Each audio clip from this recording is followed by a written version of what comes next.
I always get it wrong now when I'm talking about Mi'kmaq, because there's the pronunciation when we're talking about the person and when you're talking about other things.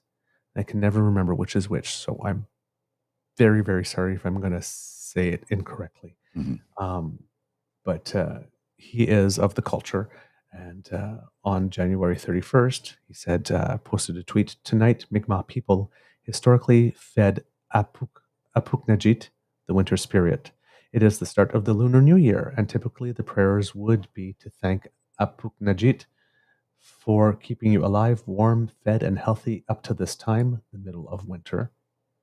You ask Apuknajit to help you in staying alive, warm, fed, and healthy for the remainder of the winter. Traditional offerings of food would be eels, fish, moose, etc. The time to feed is any time after dark and before midnight. So if we get god awful weather the next month at Mi'kmaqi, I'm blaming whoever doesn't put food out tonight."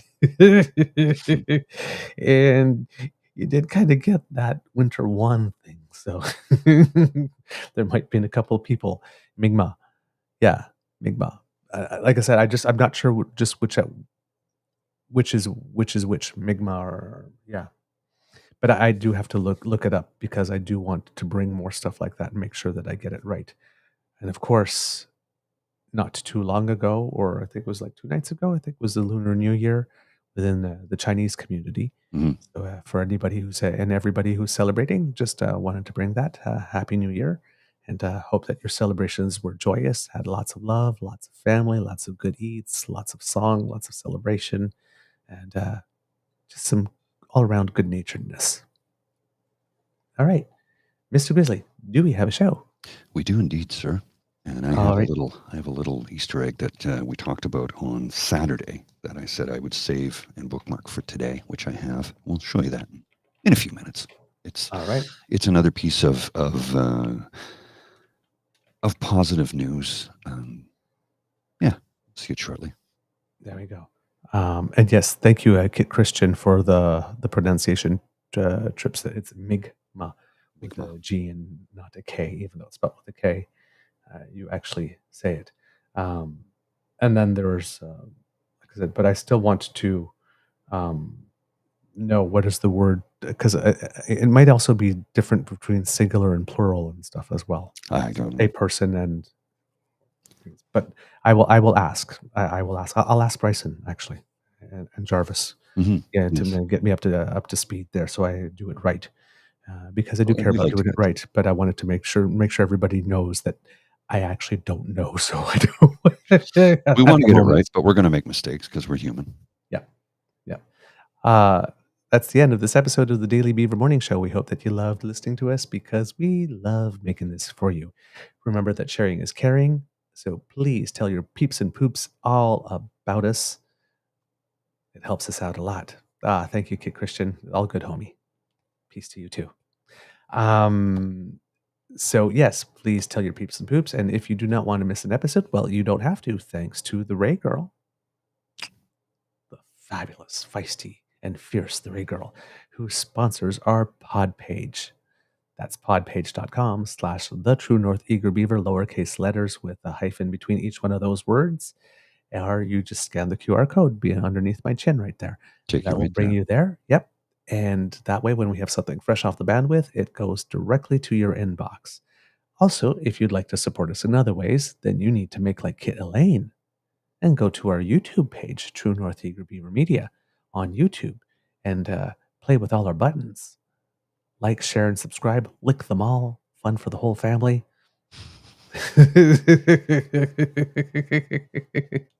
Lick the buttons, make them yours. Become a subscriber. That helps us out a lot. And if you would like to help us in yet another way, that QR code by Mr. Grizzly's head up there brings us to our coffee page where you can leave a donation to the Eager Beaver Lodge Emergency Hydration Fund. And given that I've been promising it for a while now, as have, I'm going to start here on, I said, yeah, I'm going to start with Kit Leanne and Kit Angela, who both made donations soon after being on our show, which we thank you so very Fun, much for. thanks. You definitely don't need to do that, and there's no cost to be on our show, but we really do. It's not a condition, so kids know. So you can be on the show so long as you donate afterwards. No, It doesn't work that way. No. But thank you so much. And Leanne said you deserve this, loves, as she gives a donation. And Kit Angela said so thankful for all you do and sent us some hearts with that. Then we have Kit Steve McLeod, who's written us a couple of times, recently joined the Damn Fam, said, just discovered you guys recently. I am hooked. Thank you for a layman's point of view political chat. Well, thank you, Steve. Thanks, Steve. Really And I appreciate saw that. your email from, I think, yesterday. I just haven't had a chance to get to it. So I promise you I will. We'll respond later. Absolutely. Lots to do today. Yes, and I have been flagging the emails, so to make a note that I need to mention them and get back to you on them. So we will. We do pay but- attention. We're just busy. We're just busy. Then we had Kit Diane send us a little something. No particular message, just a little love. Great. Then Kit Megan said, thank you. I like your work. I do have a Blue Sky account for the record, PNC Bio. I just can't remember what it is off the top of my head. But you're right. I've found almost no hatred there thus far. So I think it's just the way the algorithm works, is that it keeps the hate away from you, it seems. And I found that TikTok was the same way too. The way the algorithm worked, it would just attach like to like, and instead of what has happened to Twitter, I only go to the For You page. I don't go following. Wait a minute. Which one? Hang on. Which one is it? It's the following page, not the For You page, because the For You page I find is just cesspool of hatred. Oh yeah, absolutely, absolutely. Then we have Kit Cassie that sent us a little something at the end of January for a couple of hot chocolates to toast. A remarkable interview today with the senator and celebrate the success of your podcast, where all points of view are welcome for civil discussion. Thank you. Thank you very Thank you, much. dear one. Really appreciate that. We have Kit Vim send us something saying, I appreciate you so much. Kit MK, Mr. Beaver, one of my favorite things you say is fight, fight, fight, fight. I double over in hysteria every time. Takes me back to the 70s. Humor and spreading love will help us all heal, and much love to you and Mr. G. So there we Thanks, go. eh? We have Kit Queen's Kitty. There's my blue sky in the chat, if anybody's interested. Oh, somebody scanned the QR code. Oh, cool. We have Kit Queen's Kitty. Keep being awesome and kind. Thank you. That is definitely the plan.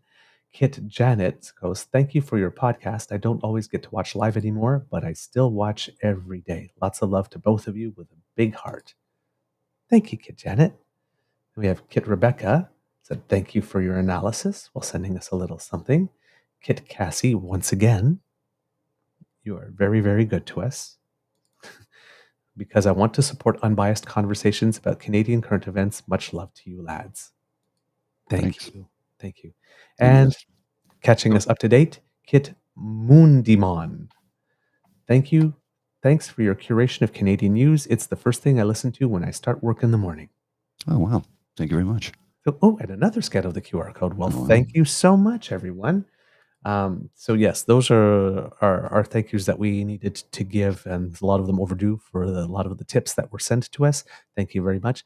There is still that wonderful letter that we received that I would like to read into the record at one point, but this show has been gone on long enough. Yeah. So from the Beaver Lodge, this is your eager beaver saying, it could be a tough world out there, so please be kind to and gentle with yourselves. Mr. Grizzly, some words of wisdom, please. And do you have an ASMR, by the way? I do, yes. I just put up my QR code there. I will be doing a show this evening at 9 p.m. I'm going to try and stretch it out a little bit longer. Last week I had to hurry because I had work to do afterwards, but I'm going to see if I can stretch it out a little bit longer. Anybody wants to join in, 9 p.m. Eastern Standard Time. So that's 7 a.m. if you're out in Alberta. 7 a.m., 7 p.m. if you're in Alberta. Time difference is not that much. 6 p.m. in British Columbia. So that's Pacific, Mountain, Central. It's 9 p.m. Ontario, 10 p.m. Maritime, 10:30 in Newfoundland. So I understand if you're out east, it might be a little bit harder to tune in. But it's the reason I do it at that time is there was an opening in the schedule, and I thought that's towards the end of my day. I thought a nice time to just sit there and talk about mental health and how we can help each other out and some of the things I do to get me through the tough times when the tough times hit. And the tough times do hit from, on occasion. And hopefully they don't hit too often, but when they do, they hit hard. So I try and give you a calming, soothing voice and a place to talk and chat where you can just, you don't even have to express yourself in the chat. Some people just like to listen, and that's cool. I'm here to try and help you any way I can. And I will be in at 9 p.m. tonight. Yeah. All right. All right. Mr. Grizzly, please roll the credits. Let me find them. Oh, there they are. I got them right there. Is that it? Yeah, that's it. That's them. You are listening to a True North Eager Beaver Media Incorporated podcast. The True North Eager Beaver podcasts are proudly brought to you by our founding sponsors, the Misfit Mysteries from Corvid Moon Publishing, your source for science fiction, fantasy, and cozy mysteries featuring a broad diversity of characters, CanadianTarot.com, your uniquely Canadian online eclectic tarot community, and the Peppermaster, hot pepper sauces made from farm-fresh ingredients to thrill your taste buds and expand your mind. We are grateful to the Crier Media Network for its support, Pete Jarvis for our artwork, and Paul Joseph Something for our opening and closing sequence music.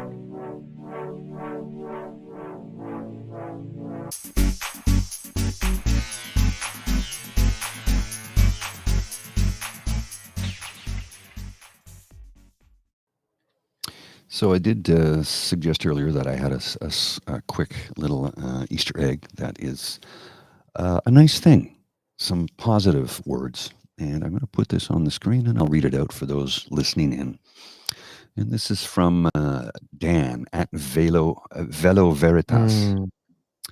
And Dan had this to say: "We've been married for 31 years. We've never had kids. We've never collected social assistance. We've never collected EI. We're healthy. And yet, we are happy to pay our taxes so that kids have schools, vulnerable families have support, and healthcare needs don't lead to bankruptcy." And of course, you click on the image here. Number 1, quality of life, and number 3, best overall countries. Sweden, the Kingdom of Sweden. Norway, number 2 in quality of life, number 11 in best countries overall. Canada, number 3 in quality of life, number 2 in best countries overall. We're doing okay, kids. Canada isn't broken. There are conservative premiers across the country that are trying to dismantle it, but it's not broken. So let's work together to keep it that way. Let's keep ourselves together. Yep. Let's keep working hard. A couple of broken people. Yeah. Mm-hmm. But if we work hard together, we can prevent any more breakage from occurring. All right. Yep. I'll I see you. concur. All right, kids. Go out there and have a beaverific day.